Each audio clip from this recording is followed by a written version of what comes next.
Hi hello வணக்கம். நான் தான் ஷெஃப் தீனா. இன்னைக்கு என்னோட சட்டுப்பிடி சமையல ஒரு அருமையான சூப்பரான டிஷ் பண்ண போறாங்க. அந்த டிஷ் கேட்டீங்கன்னா சட்பட்டா சென்னா. அதாவது சட்பட்டா நான் வந்து புளிப்பு, இனிப்பு, காரம் மூணுமே இருக்கணும். அதான் சட்பட்டா சொல்லுவாங்க. இப்போ நம்ம இந்த மூக்கடல் வச்சிருக்கோம். இதெல்லாம் வச்சு எப்படி பண்றது பார்ப்போம். ரொம்ப ஒரு ஈஸியான ரெசிபி, ஈஸியான ஸ்நாக்ஸும். இது எப்படி பண்றது பார்ப்போமா? அதுக்கு முன்னாடி இது தேவையான இன்கிரீடியன்ஸ் பார்ப்போம். பட்டர், ஒயிட் சென்னா, பூண்டு, வெங்காயம், உப்பு, காஞ்ச மிளகாய் பொடியாக்கினது, சாட் மசாலா, டொமேட்டோ, கெச்சப். இப்போ ஃபர்ஸ்ட் நான் வந்து அடுப்பை பற்ற வச்சு மேலே இந்த நான்ஸ்டிக் பேன் மேலே வச்சிருக்கேன். இப்போ கொஞ்சம் பட்டர் ஆட் பண்றேன். இதில் கொஞ்சம் கார்லிக் ஆட் பண்றேன்.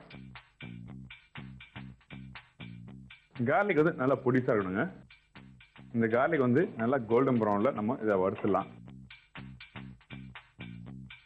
இந்த வறுக்கிற டைம்ல வந்து ஒரு முக்கியமான ஒரு சின்ன குறிப்பு சொல்றேன். இந்த குறிப்பு என்ன கேட்டீங்கன்னா, இந்த ஒயிட் சென்னா பார்த்தீங்களா, நைட்ல நீங்க ஊற வச்சு மறுநாள் காலையில் சாப்பிட்டீங்கன்னா ரொம்ப உடம்பு நல்லது. அது இல்லாமல் ப்ரோட்டீன் வந்து நிறைய இருக்கு. சோயாபீன், சென்னா, பச்சைப்பயிறு இதெல்லாம் டெய்லி மார்னிங் ஃப்ரெஷ்ஷாக நீங்க ஊற வச்ச அதாவது வேக வச்சதில்ல, ஊற வச்சது வந்து நீங்க சாப்பிட்டீங்கன்னா ரொம்ப உடம்புக்கு நல்லது. வீட்டிலலாம் பார்த்தீங்கன்னா பெரியவங்க வந்து டெய்லி மார்னிங் ஜிம் போகிறதுக்கு முன்னாடி தண்ணி குடிப்பாங்க. தண்ணி குடிச்ச பிறகு இந்த சென்னா வந்து ஊற வச்ச சென்னா வந்து 100 கிராம் 150 கிராம் டெய்லி மார்னிங் சாப்பிடுவாங்க. ஏன் கேட்டீங்கன்னா அந்த உடம்பு வந்து நல்ல ஒரு ஹெல்த்தியான ஒரு ஸ்ட்ராங்கான ஒரு பாடி நம்மளுக்கு கிடைக்கும். அதனால வந்து இன்னைக்கு நம்ம இந்த சென்னா பேஸ் பண்ணி நம்ம டிஷ் பண்றோம். இதோட கொஞ்சமா வெங்காயம் வந்து நான் ரஃபா கட் பண்ணி வச்சிருக்கேன்.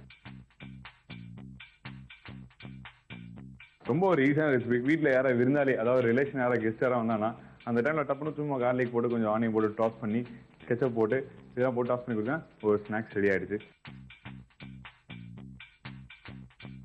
இப்போ இந்த சென்னா வந்து இதில் ஆட் பண்றேன். கொஞ்சமா உப்பு,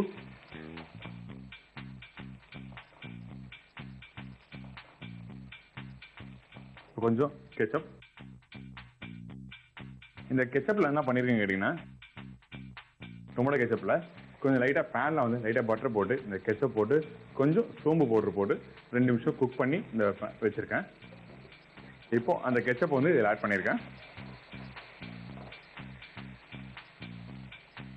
கொஞ்சம் வாட்டர் ஆட் பண்றேன். இப்போ இந்த கெச்சப் வந்து கொஞ்சம் லைட்டா புளிப்பாகவும் இருக்கும், இனிப்பா இருக்கும்.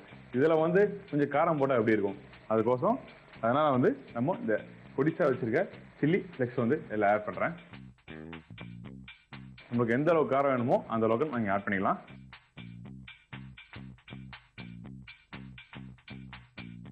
இப்போ கொஞ்சம் ஜீரா பவுடர்,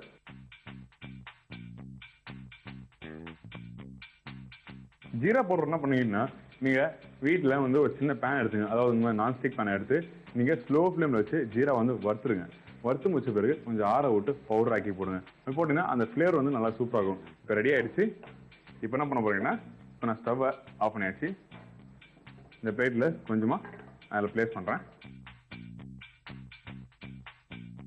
இப்போ உங்களுக்கு சாட் மசாலா வச்சிருக்கேன் பாத்தீங்களா, இந்த சாட் மசாலா வந்து நான் மேலே போடுறேன். இப்போ இந்த சென்னா சாட் ரெடி ஆயிடுச்சு. இப்போ நம்ம பார்ப்போம். டேஸ்ட் பண்ணி பார்த்துட்டு நான் உங்களுக்கு எப்படி இருக்குன்னு சொல்றேன்.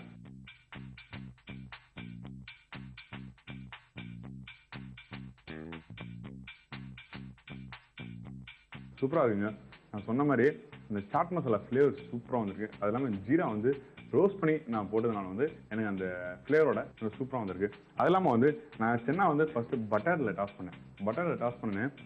இந்த கார்லிக் எல்லாம் பண்ணேன். கார்லிக் ஃப்ளேவர் சூப்பராக வந்திருக்குங்க.